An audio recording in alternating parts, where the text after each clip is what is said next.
Chapter 11, Pearl-Land. It is about the assault on Fala, where Ash and I, he's my photographer, we are paired up with the Bravo Company, which is comprised of 150 Marines. And the third night with them, we got ambushed inside of an alley, and everyone was exchanging gunfire, and the insurgents actually threw flares into the alley because they knew that the Marines had their night vision on and that it would blind them temporarily.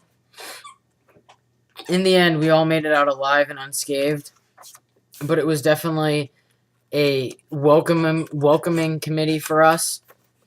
And then one of the other things that almost happened to us, it was around 4 a.m., and we were walking around the city, and there was an AC-130 gunship that was following us and basically helping us out.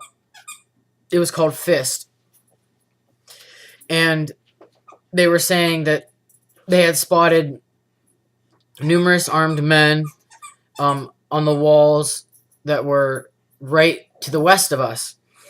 So the leader of Bravo Company said, all right, well, he said to his men, he did not say this on the radio, he said to his men, all right, throw out an infrared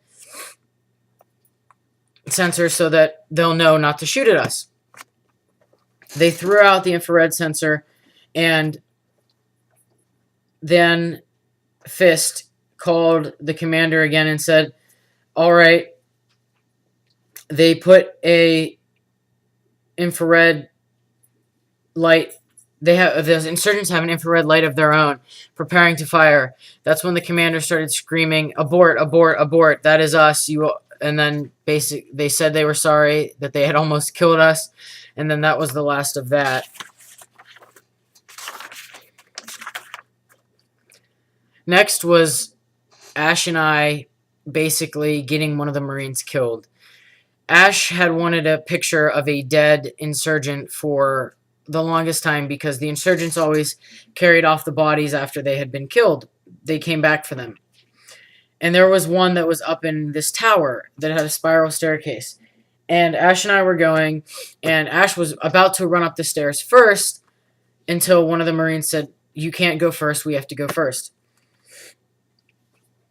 And he went up first, and then we heard a loud bang and a tumbling down the stairs.